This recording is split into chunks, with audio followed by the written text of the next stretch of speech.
And Nitro's Garage for all your automotive needs. Call 646-675-2349. That's 646-675-2349. For all your automotive needs, Nitro's Garage. Ask for Jack. Elm Logistics for all your logistic needs. Call 631-299-3595. That's 631-299-3595. Elm Global Logistics. Pride, performance, and partnerships. All right, it's promo time, and what you're supposed to give us a promo, Vampiro. Don't fuck this up. Is the camera on? Well, we're trying not to fuck it up. I mean, do you even know where you are? Right, we're in Long Island. We're right in now? Long Island, right? And this is the number one right here. Number one pro wrestling broadcast on Long Island. Yeah, Monty and the Pharaoh. And you're Vampiro. I'm Vampiro, and we are number one in the world's number one pro wrestling broadcast. broadcast. I say the world. There you go. Yeah. Get it? Yeah. Later. To Long Island's number one pro wrestler and broadcast, seen every Thursday from 9 to 10 p.m. But this is a special. I got my daughter on the phone. Number one pro wrestler and broadcast, and where we special have pro wrestling icon Vampiro. So Vamp, I got my daughter on the phone. That's what I wanted. So I'm going to ask your daughter the question. What's your daughter's name, please? Dasher. Her name's Dasher. Dasher, how are you?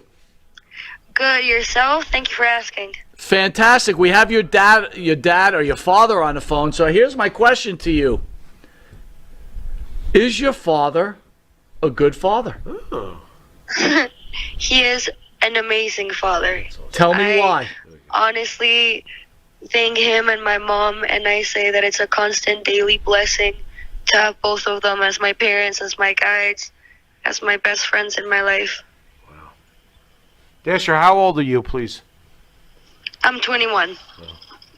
Very well done. Dasher, tell me why your dad is a good father, beyond what you said. Like, this is a guy who is an icon in wrestling, who seriously is a serious human being, very spiritual, obviously.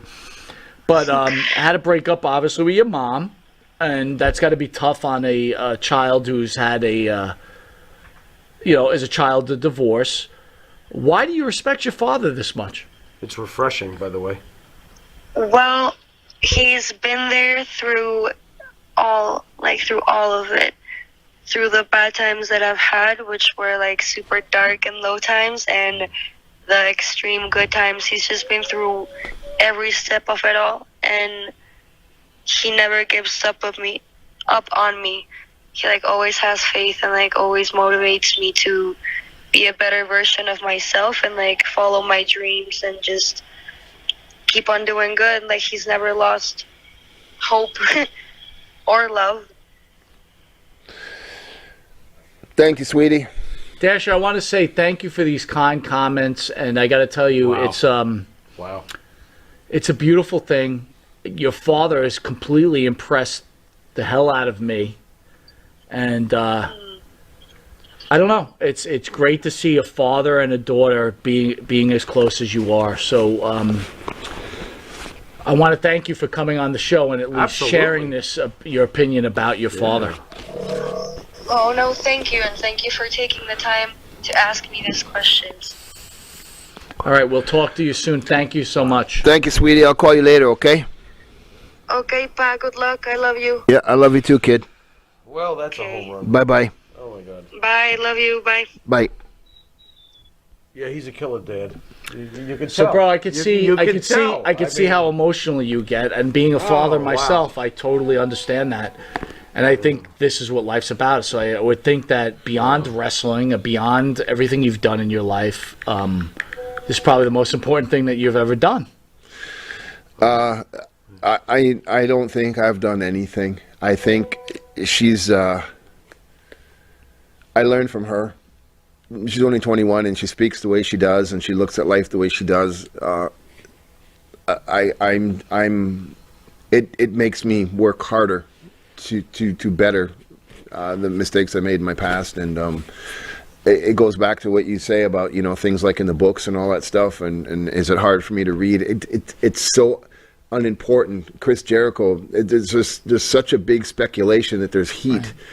Right. It's like whatever his problem and jealousy is, if he even has any, I don't know. Are you ever worried about your daughter reading this stuff? And no, not at all. Because matter. Not at all. You can hear it. She's grounded. I need her to know. The reason I do things the way I do, check up on you, call, do all these things, is because where I've come from, and I come from here, and I don't want you to ever have to see that. Right. So when I have these kind of things in my mind, my heart and soul, wrestling drama, it's just so irrelevant. Right? Listen, bro, I got to be honest with you. I totally agree with you. I totally agree with you. Perfect. Yeah, it's you know, absolutely perfect. if Chris Jericho has an issue, fuck, you know what I'm saying? It's like, dude, you know, I remember one time. Get over it, ass clown. He came to my apartment, and we never got along. He tried. I don't know. It just didn't click. And he came to my apartment one day. And I remember him looking at it because my apartment it looked like this. And wait a minute, hold on. Wait a second. This is a ritzy establishment. What are you talking about? Brother, I had a pro studio in my apartment. I was a musician. Gotcha. And he would come in, he saw all the guitars and the soundproof this and that. And sure. He was like, "Why are you playing in a band? Your job is wrestling." This is the guy from Fozzy? So this is what he says to you? So I said, I've never had a job. Yeah, this is what I do. And he would say to me, "You're canceling wrestling shows to go play in a band." This guy goes on tour. This is 1993, 94. Okay. Right. All right.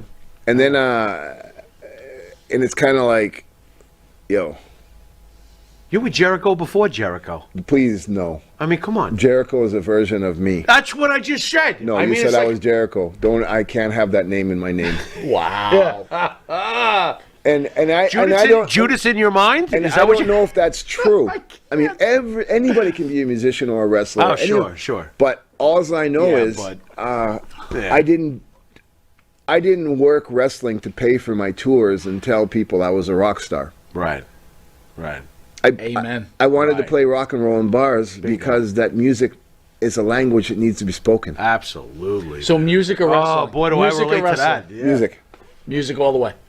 But the way I approached wrestling was like playing in a band because I was a horrible wrestler. I don't know any. If you ask me to tell you 2 wrestling holds, I can maybe name a headlock. I don't even know how to give you a headlock. Honestly, I'll be honest, you were pretty good. I gotta give you credit. Wait a second. You were a lousy wrestler? Yeah. That slam where you spread eagled and But everything? What are you talking about? I was a great front man.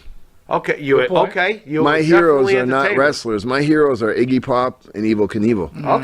Okay. And my whole thing, the fame of Vampiro is the entrance and the exit. It's that Enter Sandman when the bombs go off and Metallica kicks in. It's the shock. It was that moment. I don't need to hear the rest of the songs. I saw my hit song. He's rough. That's what I that's the only thing I can say about myself that I did right. I learned things along the line. Why do you think Mexico? Because you're a legend in Mexico. For those who don't really realize that, you know, why do you think Mexico gravitated to you more than the States? Was it booking? Was it circumstance? Was it fate? What was it about Mexico that made you a legend over there?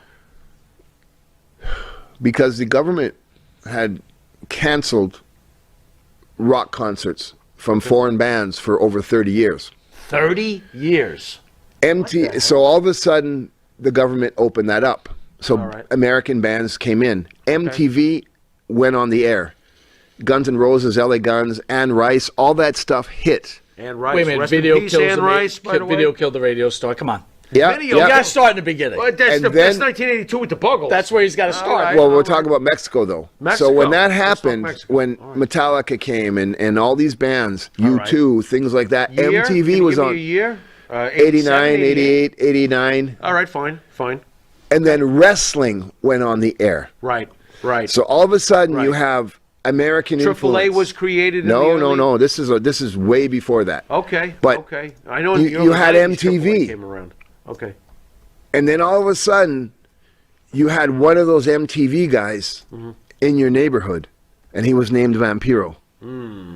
So I was there at that boom. Okay. And when the people saw You were the connection. that I was that asteroid who did not give a fuck, I'm hitting the wall, whether you like it or not, and I'm fighting for the underdog, that's the reason Vampiro became Vampiro, not for anything else. Interesting.